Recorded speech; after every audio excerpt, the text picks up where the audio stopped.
And we are live on the United Public Radio Network, UPRN 107.7 FM New Orleans. How cool is that? To all those above me that watch over me, to all of you, my fave para peeps on this side of the veil, welcome. This is Father Shawn's Paranormal Ministry. I'm your host, Father Shawn Whittington. I'm an ordained Catholic priest with the United States Old Catholic Church. I'm a fully professed brother with the Old Catholic Benedictines of Immaculate Mary.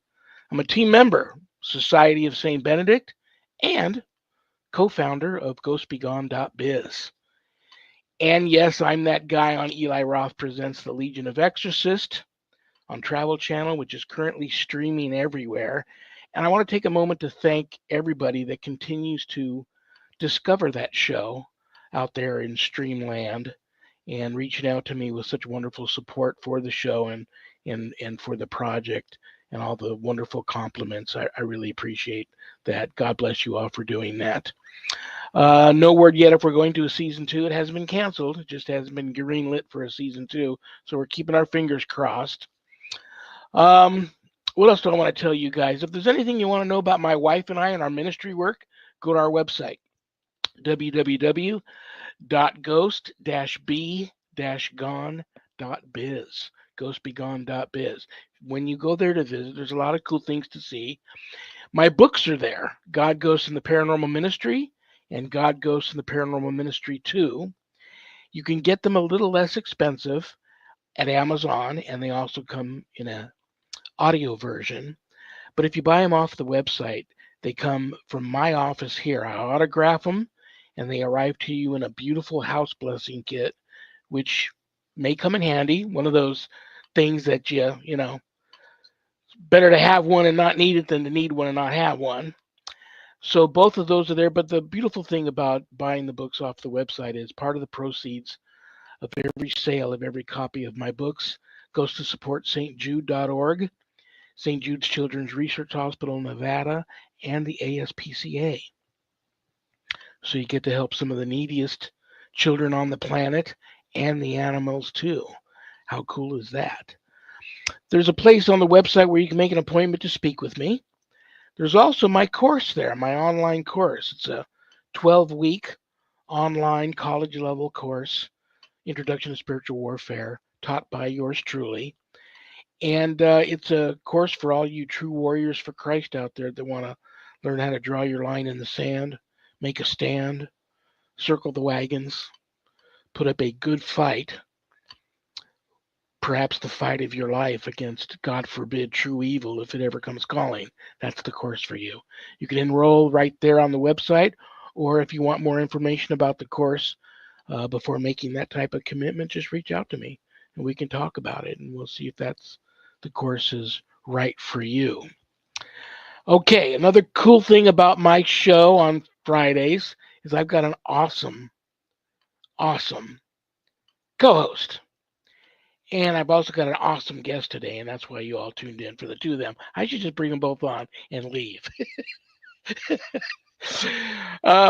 My co-host, I love her. I respect her. I've known her forever. She's a lifelong paranormal experiencer.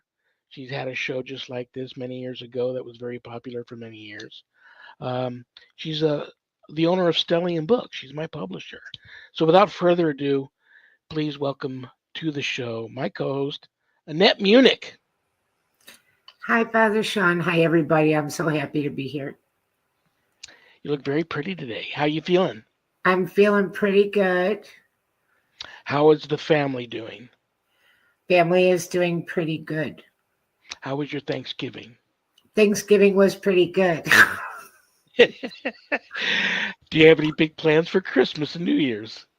Oh, I'm working. I keep getting more and more ideas, and I make my little projects and stuff. Oh yeah, today is the big. We got 2 giveaways today. Scarf I'm making for my son. Oh, very cool. You're so crafty. You know what? It makes me feel good. It's very relaxing for me, whether I'm painting or crocheting or whatever it is, making jewelry. I just enjoy it. Yeah, today we have a big giveaway of the blessed frankincense incense. Everybody will get the winners will get a small box, a small 10 count. There's 10 incense cones in here with a little stand too. They're very, very cool. I'll ship them from here. Tell everybody how to enter the drawing. Okay, what we're doing is just like we did with the bracelet. Just type in the word incense, and I'm going to leave it go open until midnight.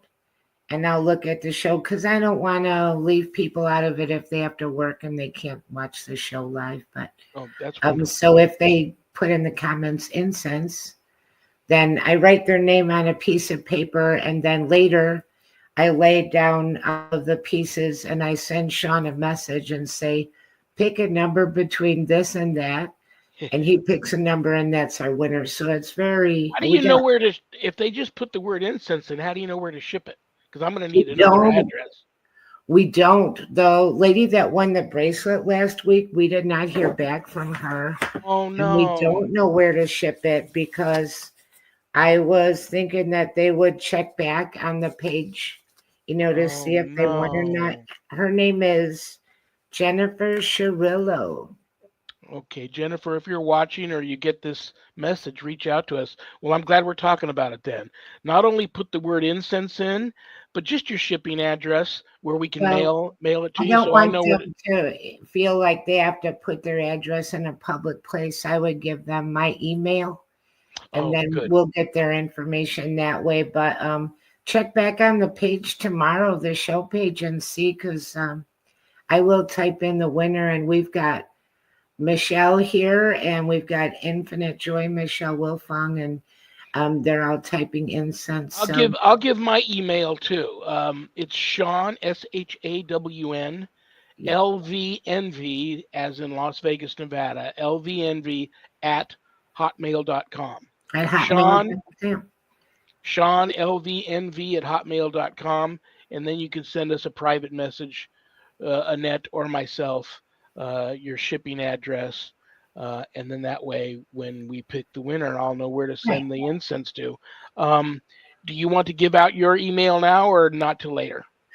Mine is annette.munich@gmail, but the way you spell it, ANNETTE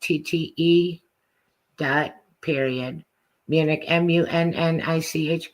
We might be able to make a little banner that goes across the bottom of the screen too that shows an email for us, but we're just kind of getting all of this figured out on these giveaways. But so that's what we'll do, and I'll post the winner tonight. And Jennifer Shirillo, that was last week. She won the Medjugorje bracelet. Very cool. Just we'll reach out to us, and we'll get your shipping information. Very, very cool. Are you ready to meet my wonderful guest today? I certainly am. I've known her a long time, and this is you two met for the first time in the green room before the show went live and talked a little bit. I promise I'll give you a chance to chat with her a little bit more. She's so cool. I love her and respect her. She used to live here in Vegas. Now she's in Florida, getting ready to move again. She's always on the move. What can I say about her? She is a radio, TV, film personality, a wonderful author. She's the host of Ghost Education 101 and Exploring the Paranormal, and founder of Exploration Paranormal. And she's just super cool. She's a real paranormal authority. I know lots of paranormal authorities don't like to be called that, but I'm going to call her that because she is. So, brothers and sisters, please give a big, warm Paranormal Ministry family welcome to the one and only Heather Landon. Hey there. How are you guys doing today? Hi, Heather. Thanks for joining us. Oh, thanks for having me. Okay, well, I'm going to check off the boxes first before I let you two gals chat. How was your Thanksgiving? It was good. Good. We went to go visit my parents for a few hours. Very, very cool. Do you got any big plans for Christmas and New Year's? No, just pretty much working to get through the year and then preparing for 2025 because there's a lot of things happening. Well, before I let Annette at you, I have to say one thing. I'm so happy that you made it through the hurricane. That was scary stuff. And I've been dying to ask you this. I don't mean to put you on the spot or put your feet to the fire, but so many of my friends that live down in that area, they're talking about how they're, getting ready for it and stuff. What was your decision to stay and not leave when they do the evacuation stuff? We're far enough inland to where it starts, basically the storms start to die down.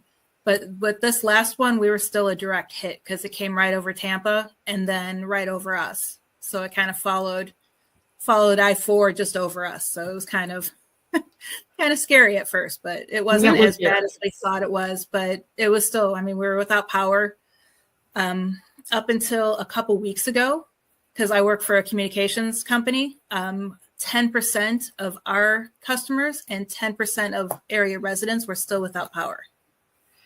Yeah, I was going to say too, because I have a friend down there that lives by Orlando, and like all the tornado outbreak, that was a whole separate scenario, and that did a lot of damage too. And I think a few people died in the tornado. Yeah, my parents are in Vero Beach, so they're just south of Melbourne, but north of West Palm. And the island right there got hit with several tornadoes. They said it was unrecognizable when they went over to go to the beach the next day just to see what happened. I'm so glad you're okay. That is scary, scary stuff. Well, listen, let's get right into it. Whatever you guys want to talk about. I know we talked about, we posted on the promotional banner, the banners, just for you guys that don't know. Annette makes those banners up. She does a wonderful job on it. And she puts the talking points on there. And that seems to get a little more attention towards the shows. And I know we're going to talk about haunted lighthouses today, amongst other things. I have some questions for you too. But before I let Annette at you, I'll just add this real quick about lighthouses. For some reason, I'm totally fascinated by them. And not why people may think. I used to have dreams over and over and over again about lighthouses. And whenever I saw them, and especially when I was in the Navy, when we saw them, like we'd pull into a harbor somewhere and all the sailors are going into town to do what sailors do. And I would be taken off in the opposite direction. They're like, where are you going? I'm going to go take a tour of the lighthouse. They always thought I was really like, this guy's a whack job. And then I had this very gifted psychic on my show many, many years ago. And I never told her anything about this. She stops right in the middle of the interview and says, I can tell you why you're so fascinated about lighthouses. And I didn't say anything. She goes, back in the day, way back in the day in a past life, you were a lighthouse keeper.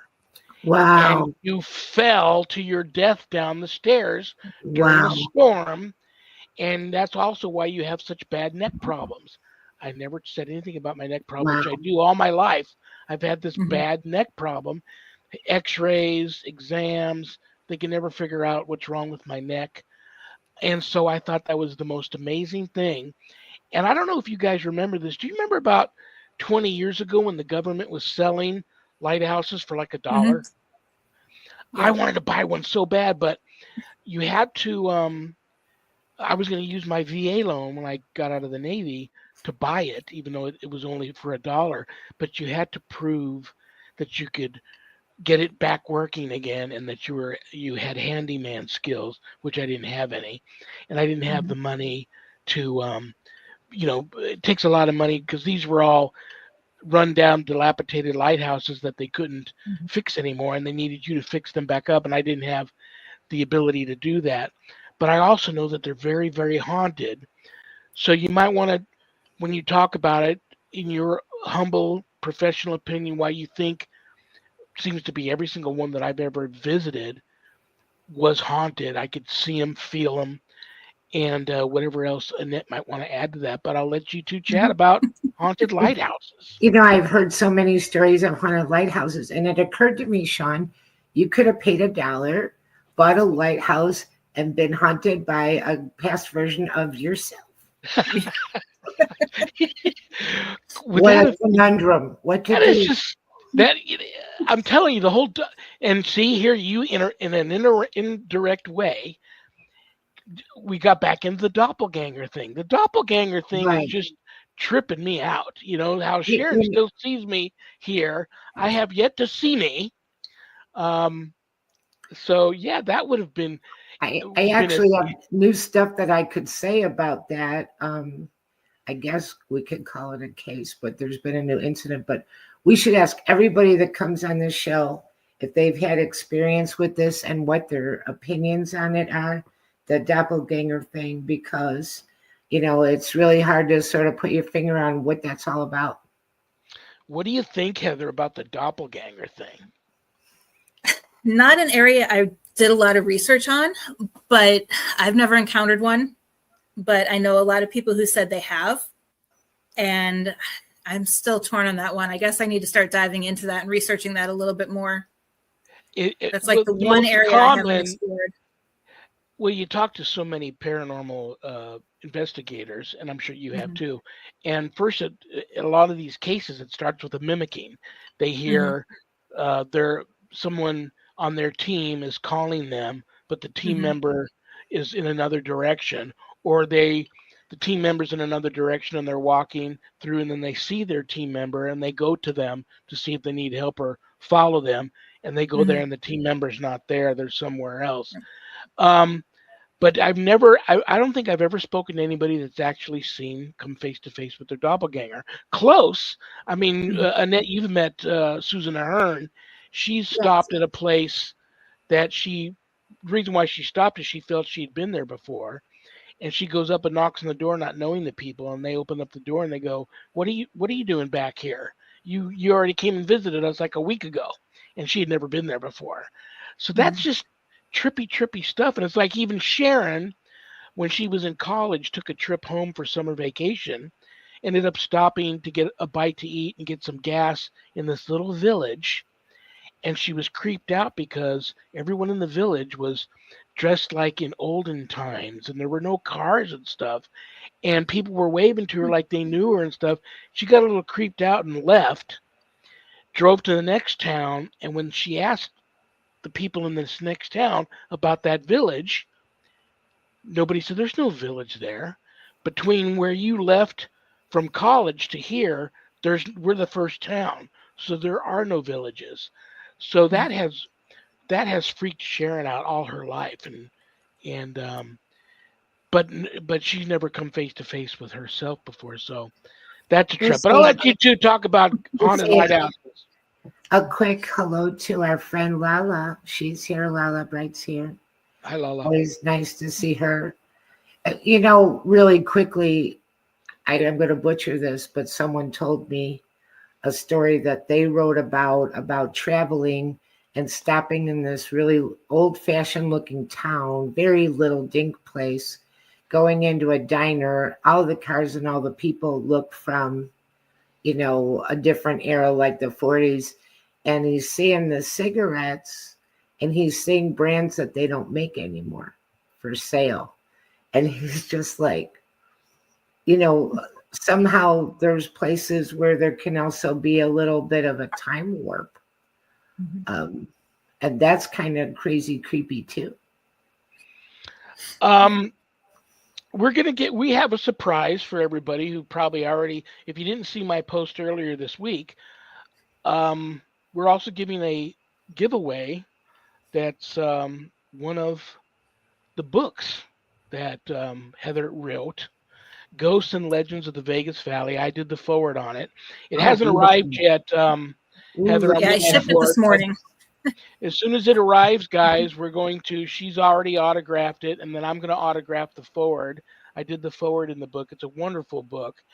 And so you can also put that in chat, right? I guess the word book. This book is fine. This book, and Annette will check that later and get back to me, and then we'll try and handle this whole where we're going to ship it to.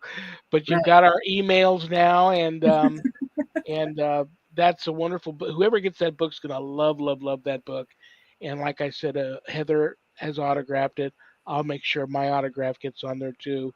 And as soon as we know who won the drawing for the book, we'll get that out to you too. That was so nice, Heather. Thanks for doing that. Really, really nice. No problem. So I thought it was the perfect opportunity. how many books do you have right now? Currently, I have 7. Oh, And then there's a couple ebooks on Amazon. Oh, beautiful. You want to Mhm. tell the titles of all of your books? Yep. The first one is Haunted Southern Nevada Ghost Towns, Ghosts and Legends of the Vegas Valley, Haunted Florida Lighthouses, Haunted Florida Ghost Towns, Haunted Florida Roadside Attractions, Ghosts and Legends of the Vegas Valley. And then I have a self-help book that is for people in marketing. That is 13 Things Ghost Hunting Taught Me About Network Marketing. Wow. Oh, nice. When's the cookbook come out? Yeah. And you have a new one that is not ready, but it's coming out, right? Yeah, I'm actually shifting to a different publishing company, and the book, my deadline is January 2nd, and they're hoping for a fall release. And it is Sunshine State Spirits, Ghosts and Legends of Civil War, a Florida Civil War ghost. Interesting. Oh, very cool. Very, very They cool. keep changing the title on me so I can never remember. So I'm just going to go out on a limb here and say that Florida's pretty haunted. Yes. Yeah. Yeah. Yep. I've heard that too. I get a lot of Florida people arguing with the New Orleans people, and I get New Orleans people arguing with the Georgia people. I think everywhere's pretty haunted. Yeah, I really do. You have to be open-minded. You have to be open-minded, and if you're a little bit maybe sensitive, then you feel things. But I think, it's everywhere. And a lot of people think, I don't know why they think this. I guess years of TV and movies, they think that only buildings are haunted and outside is not haunted. So that one is pretty no, I mean, it's everywhere. The spirit world is around us everywhere. A house doesn't have to look like Adam's Family to be haunted, which is, I think, the big draw to the I can't remember the name of those movies, but the paranormal movies where the house was modern looking, because you don't think that that's going to happen. You think it's got to be an old looking, with the shutters falling off and the creaky stairs for it to be haunted, but it's absolutely not true. No, yesterday we were doing some research down at Gamble Plantation in just a little bit north of St. Pete. And this place is beautiful. It was one of the biggest plantations in Florida. It's the furthest still standing antebellum plantation in this country. And outside, we didn't get to go inside because they reserved that just for their tours, but we were doing research on the grounds, and holy cow, that whole place, you could just feel it walking around. We knew we weren't alone as we were walking around. Yeah. Which is an interesting thing too, because I have a weird way of describing it. It's kind of like if you tried to describe cheese to someone that's never seen it, tasted it, or smelled it. But once you have, you can go into a place and be like, oh, okay. Once that's in your field of recognition sensually, you can feel it. You can feel what direction it's coming from. You can feel that it's there. But it's hard to explain that to somebody, but you really can. Yeah, it's hard, but and once, like you said, once you, I guess, tune your body to the different wavelengths, you don't even have to be looking at them anymore to know that they're there. So. Well, you know what, too, like a lot of the paranormal investigators, I think that they're really high tuning all of their senses because they spend so much time in the dark, sitting still. There's just in tune to their environment. If they hear anything, if they see anything, if they notice a temperature change, just anything, it's almost kind of like going into a state of somewhat of a meditation where you're just so hyper focused. And I think that that's possibly a way to heighten your psychic abilities. Yep. Overall, Exactly. Yeah, because we were recently filming at Waverly Hills back in October, and I had my back, and all of a sudden in the middle of filming, I'm like, is there someone 2 doors back behind us? And the crew I was filming with, they're like, no, we're all right here. And then immediately we're all like tuned to that room but it was just really weird, how you can just pick up on it. Right. So how many lighthouses have you gone to and written about in the book? Well, there's over 300 lighthouses. Wow. And I think I covered about 20 or 30 that just are there known in to be Florida? haunted. 300 of them just there in Florida? Yep. Yeah. Wow. I would never thought it was that many. Yeah. I mean, they're all over. I mean, if you think about a lot of them in Key West aren't actually on land. They're almost like freestanding, kind of like, the bobbers that do the temperatures and everything like that. But they're out there to prevent the ships from beaching on the coral reefs down there. Wow. So they have one every so many miles to make sure that everybody is covered and they're showing everything.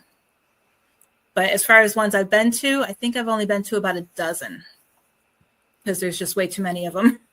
Yeah. Well, yeah. 300. Give us I know you probably have had some crazy paranormal experiences at some of the ones you visited. Can you tell us about any of that? When we were visiting, it was the Jupiter Inlet Lighthouse, just north of West Palm. That one, I was the only one in the lighthouse tower, and I was just kind of walking around just the bottom area waiting for the tour to come and catch up to me. And because I have a tendency to walk off from tours, and it sounded like someone was coming down the stairs. And, I yelled up, is anybody up there? And there was no answer, no nothing. And they were getting louder and louder as they were coming closer. And then they stopped all of a sudden. When we were also in the gift shop, and I kept hearing someone humming and like following me around the gift shop. And I thought that was pretty wild. And this was like years before I jumped into this full time. So it was kind of, it's the other one. St. Augustine is a fun one. Just more sensations there. I did, however, feel when we were on the grounds where the girls had died, I did feel like I wanted to start crying. Just out of nowhere, I just felt this overwhelming sadness, like I was ready just to start bawling. And then the other one that I found was interesting. There's 2 other lighthouses that I included that are not on water. They're on water, but they're not technically lighthouses. There's one in Mount Dora. It's actually the only inland lighthouse still in operation, and it's on a lake because the lake had a little dark spot at night, and a lot of boats would get stuck there, so they put a lighthouse there. That one just almost like there was no wind blowing, but you could hear like wind howling while you're standing there by the lighthouse. And then the other one is at John's Pass, and I haven't been back to see if it's still up because I know John's Pass lost its boardwalk during the last hurricane, but there's a faux lighthouse. And that lighthouse has everything from seeing pirates walking on the boardwalk next to the lighthouse. I haven't witnessed any of it, but then also 2 Civil War soldiers have been spotted there as well. So, but those were the ones. Refresh my memory again on the 2 children that died at St. Augustine. I forgot that story. It was the Petrie daughters and then one of the workers' daughters. And they were riding in a rail cart, and they would ride the rail cart back and forth like down the hill, almost like a sled. And the board that stopped it failed, and they plummeted off the cliff. Oh, God. Into the water. Wow. Let's talk about. But some people have actually reported seeing them there playing. Well, yeah, I bet. And let's talk about, for one, there's the theory that by water, you get a lot of the paranormal activity. Now let's talk about storms. I have. A lot of people don't know this, but there are these specific storm chasers, if you will, paranormal storm chasers that will go to areas that just recently were hit by something like a hurricane or a tornado or what have you. And then they'll immediately go to some of the alleged really haunted locations because they claim that almost always the activity just spikes off the chart. Do you have a theory? I mean, you're down there. You just experienced a hurricane. Have you been to any of the places after the hurricane? No, not immediately after, but I do know I have a friend in Johns Pass, and they were messaging me saying that people were telling them during the cleanup tons of stories that activity actually picked up. And for me personally, and all the research I've done in Florida, I personally think Johns Pass is one of the most haunted areas in the state. And it's just, they said that they were getting reports from people they're cleaning up that they would have, hear other people's voices, people calling for help, and there's nobody around calling for help. They would see shadow figures walking on the boardwalk, but the boardwalk was no longer there. Wow. So they're elevated and, the boardwalk is gone.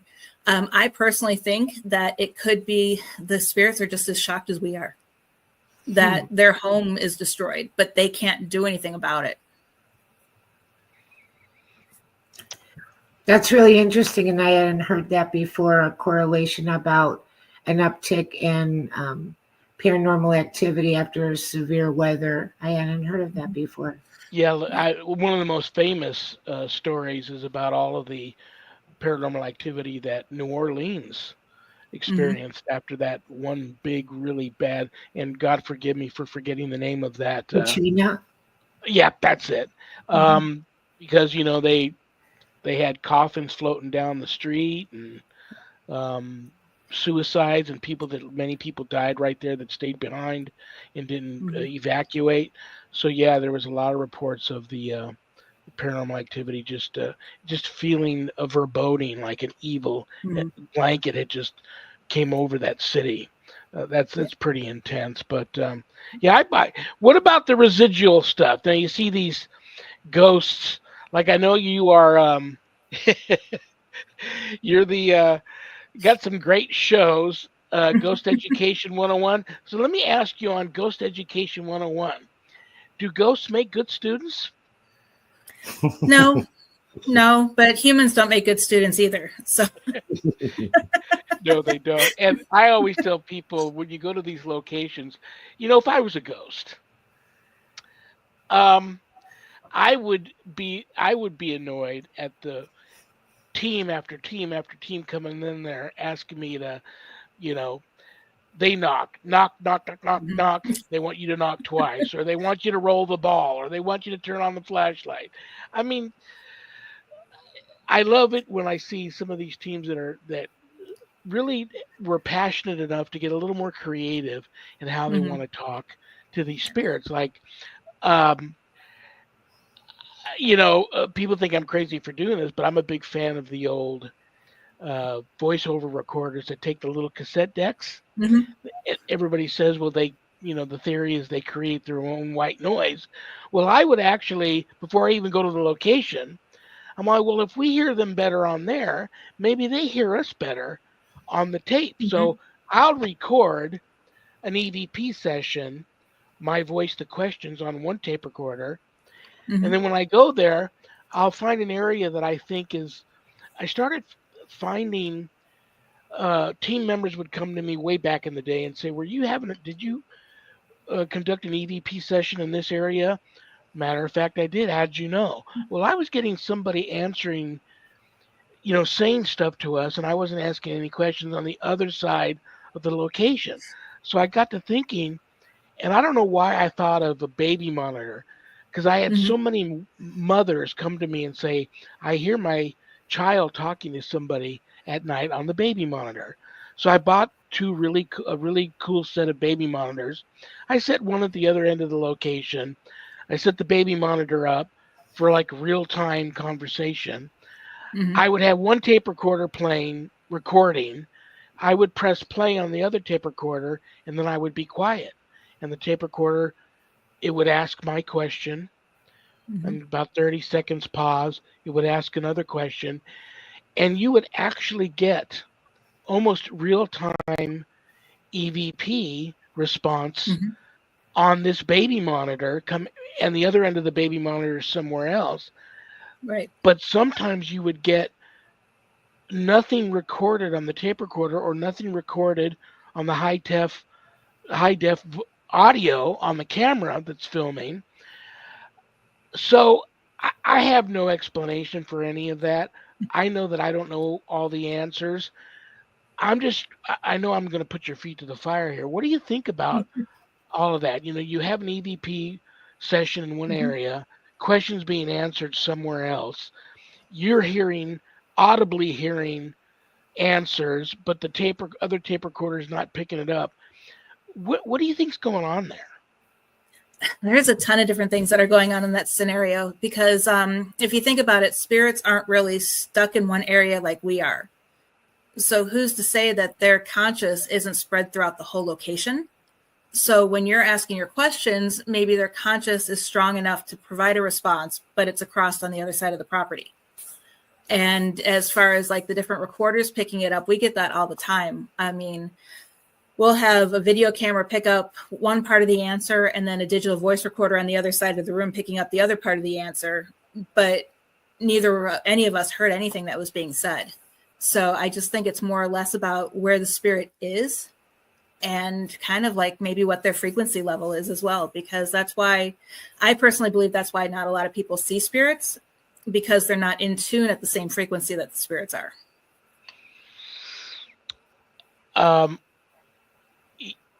Let's give a big, if you can, in your humble opinion, humble and professional opinion, give people, I'm have so many new ghost hunters and ghostbusters and paranormal investigators reaching out to me, not only for help because they didn't need any training and they went somewhere and they said and did the wrong thing, didn't respect the location, provoked when they shouldn't have.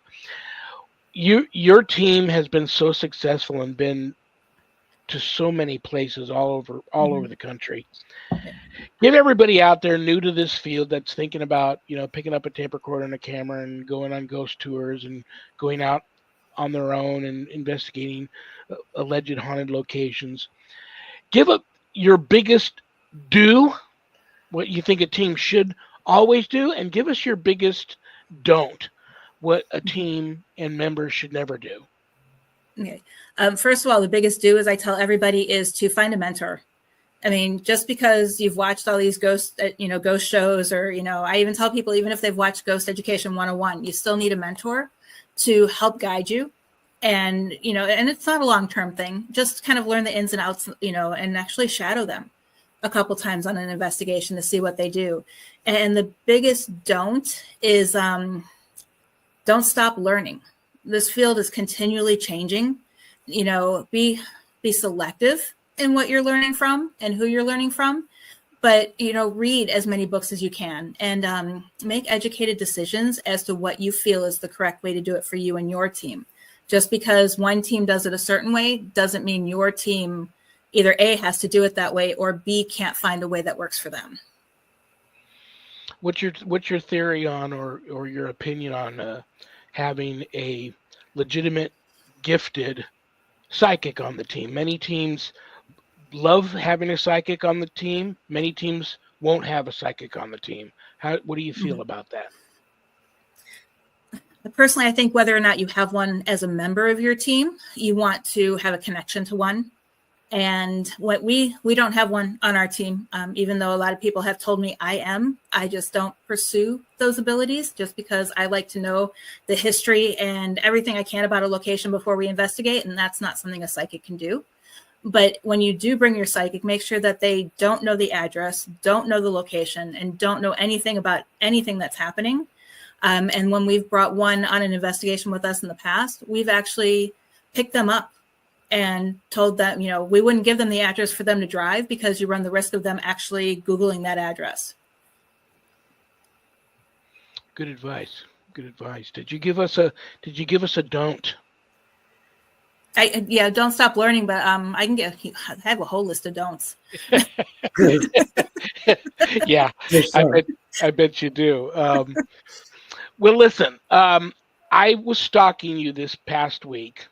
And I noticed back around Halloween time, I said, I know she must have done something fun around Halloween time. And I saw that you were at this little event where they had like the traveling bookstore and you were doing a book signing and all that. But right up the road, you said, well, I'm just down the road from this alleged haunted location. I'm going to go there and do a photo op and check the place out. Tell everybody, that place looked amazing. What was that all about? It's Spook Hill in Lake Wales. It is, I'm still torn on whether it's haunted or not. but the legend behind it is amazing. And you do feel an energy when you're there, like something's just not right. But the biggest legend is that there's like two different ones. A local bar legend is that two people got into a fight, and one person is buried there, and that person, whenever cars stop there, because that's where he died, he'll push the car out of the way, so it's one of those where it rolls uphill. But standing there, it's all an optical illusion, at least from my perspective. But the legends are just, then the other legend is a Native American chief and an alligator that got into a fight, and it's the chief pushing people out of the way because he's afraid that they're going to get attacked by the alligator. Do you have a haunted pirate story? Oh, which ones do you want? I got a ton of those. Yeah, I would love to hear about some spectral pirates. That would be very cool. This one actually covers both pirates and lighthouses. Carey's Fort Lighthouse is one of those lighthouses over the reef. And there was a maintenance worker on there working. And while he was working, he looked down into the water, and a skeleton in a pirate outfit started floating underneath him. Freaked him out. And all of a sudden, it didn't sink in the water. It just vanished. It slowly disappeared. He got in his boat, hightailed it out there, and requested a new place to work. Yeah. Yeah, I bet. Yeah, pirates have always intrigued me, but also freaked me out. You can go into a lot of these places back in the day, these historic places that were frequented by pirates, and the ambiance and just the feel of the place is much different than any other place. And I'm thinking of even like I think it's in Seattle, Washington. They have the underground tunnels where many of those bars.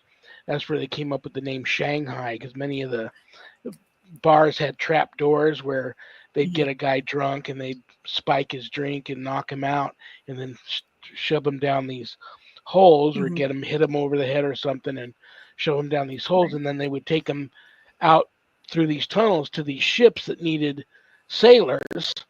And that's a form of pirating, if you will. But those areas too are very, very haunted. But, and what's interesting in my research, Tampa has this huge pirate festival every year celebrating Gasparilla. Gasparilla never existed. Really? He never existed, but there are now, whether it's self-manifested or an energy thought form or something, but people are seeing a pirate believed to be Gasparilla walking on the shores of Tampa. But there are no records that he ever existed, but he has this long story behind him.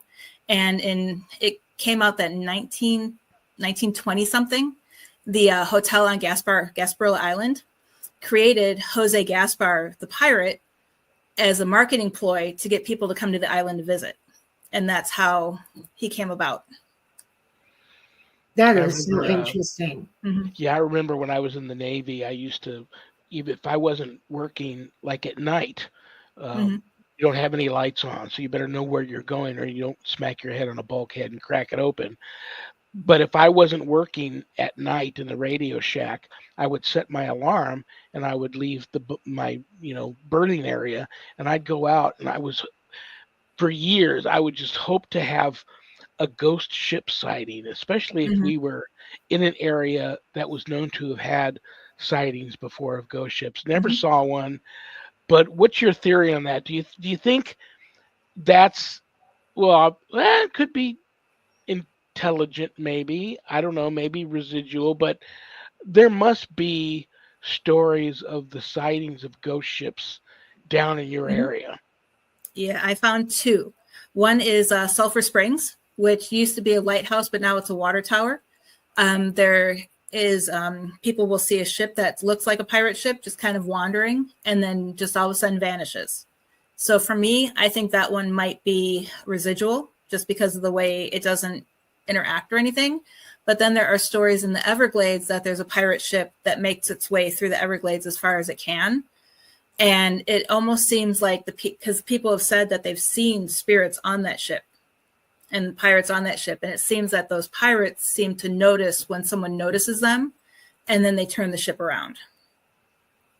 Interesting. That would be creepy. Isn't that creepy? It's like creepy cool.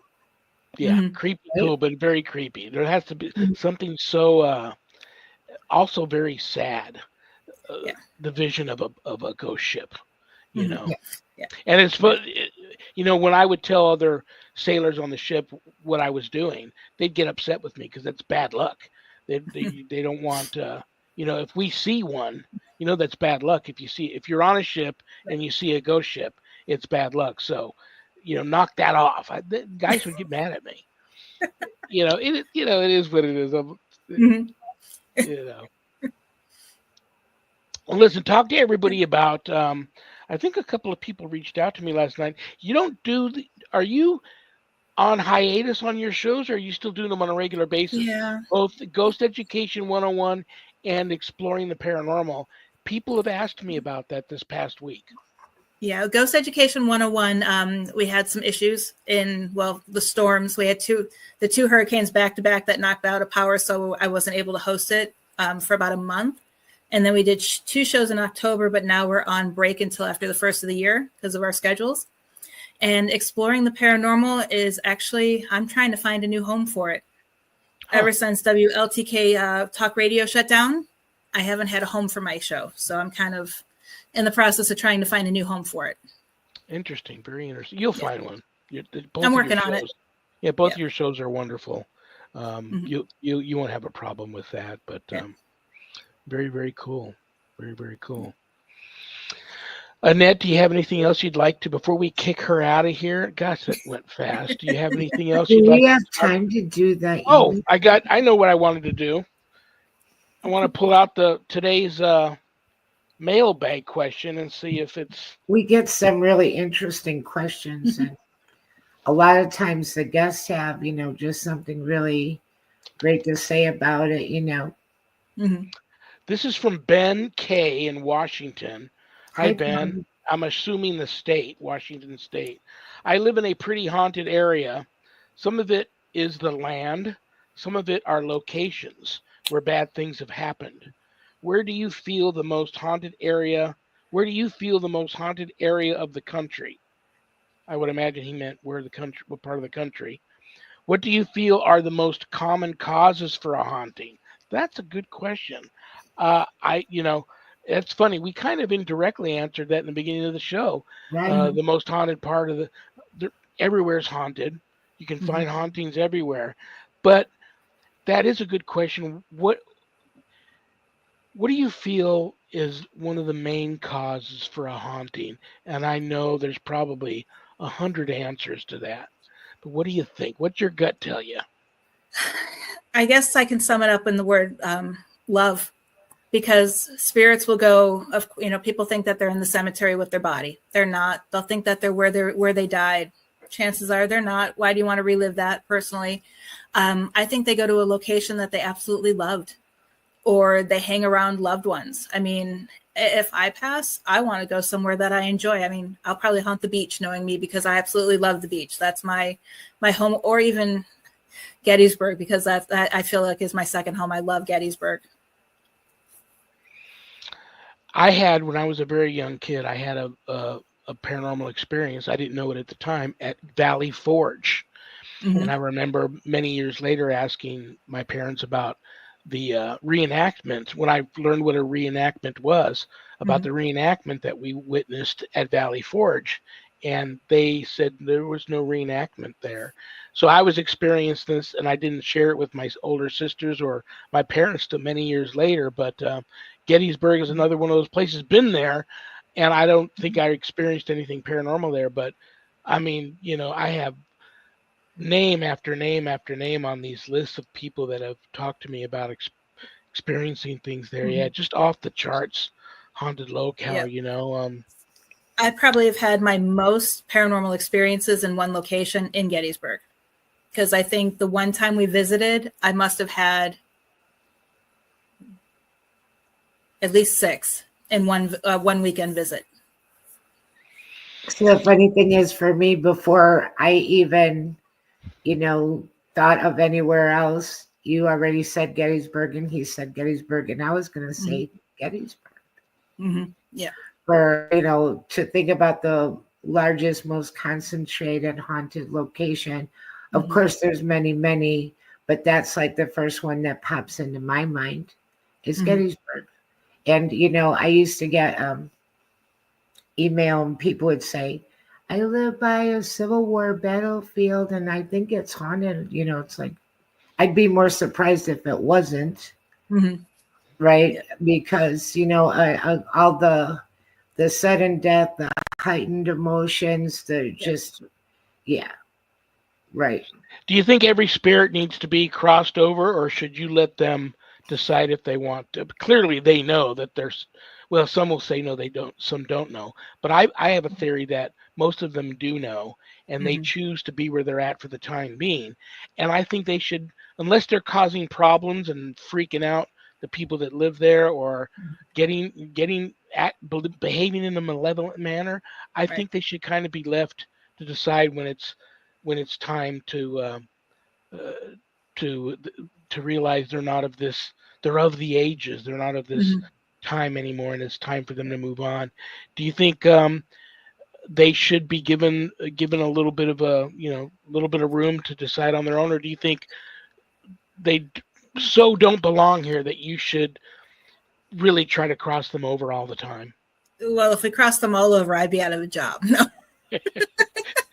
No. And that's spoken like a person who owns a haunted location. I've gone into so many locations where it's a haunted location. They give tours. They recognize me and they go, you know, they take me off to the side and they go, you know, I don't know how you're going to feel about this, but don't be crossing anybody over because, you know, I got a good gig here.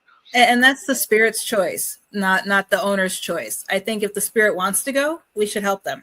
You know, they have free will just like we do. You know, so if they want to go, let them. But if they want to stay, let them stay. Heather, before I kick you out of here, and God bless you for showing up today. You know I love you and respect you. Tell everybody how they can get a hold of you if they need to for any reason. Okay. You can find me on Facebook at Dr. Heather Leigh or at Exploring the Paranormal. Those are the two Facebook pages that I check most often. Or if you needed to, you could email me at heather.lee73@gmail.com. Very, very cool. And stay tuned to my social media pages because there's a lot of things. I've been quiet the last couple months, but there's a lot of things in 2025 that are going to be announced or I need to catch up on announcing because I've done some things that have been pretty cool. I just haven't shared yet. Very, very cool. I'm looking forward to it. I want you to have a wonderful remainder to your Friday evening and a wonderful weekend. Have a very blessed Christmas. Have a wonderful and safe New Year's. I know, did you have fun? Will you come back? Oh, of course I will. You know I will. And you know, anytime you have a last second cancellation of a guest or anything and you need to reach out to me, I don't do anything. Okay. I'd be more than happy to come on and chat with you about anything. But thank you so much for being here. And I'll let Annette say goodbye to you. Then I'm going to kick you out of here. Okay, sounds good. Thanks so much, Heather. You were just really, really fascinating. The stories were really interesting, and I enjoyed meeting you. I hope you come back soon. I definitely will. You guys just let me know when. I love you, sweetie. Take care. I love you too. Thank you. Bye-bye. Heather Landon. I knew you would like her. Oh, that was so really interesting. I love that.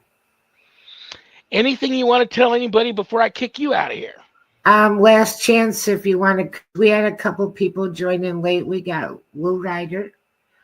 And anyone that came in late, if you want to type in for the incense or to type in for the book, go ahead and do that. And we will still honor people that are typing that into the comments.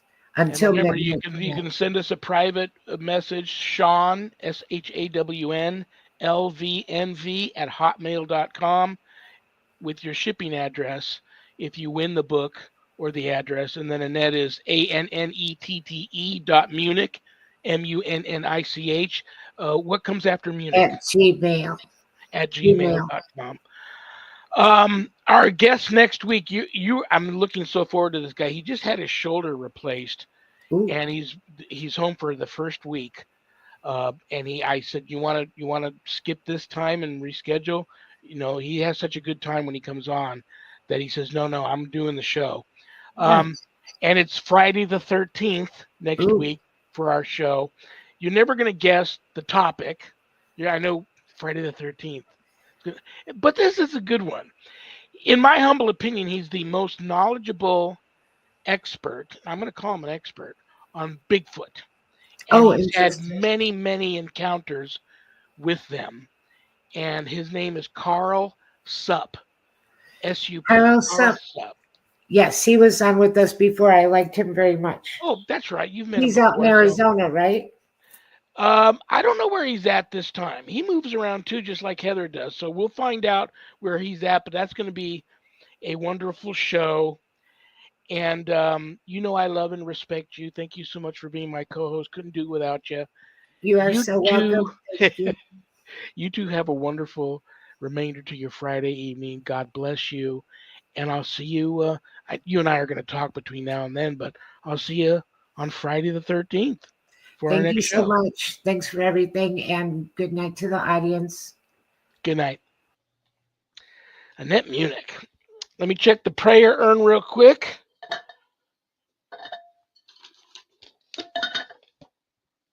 I'll leave you guys all with a nice prayer. Veronica W. from Texas. Hi, Veronica. I know you believe in guardian angels. Yes, I do. I do too. Mine has always been there for me in times of trouble. Could you please pray for mine and everyone else's guardian angels? That's a wonderful, wonderful request, Veronica. And I absolutely will. And yes, I do believe in them. Trust me, guys, on this. We all have at least one or more.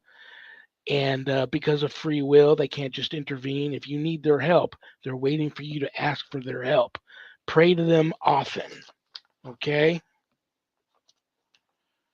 Let me find a good guardian angel prayer here.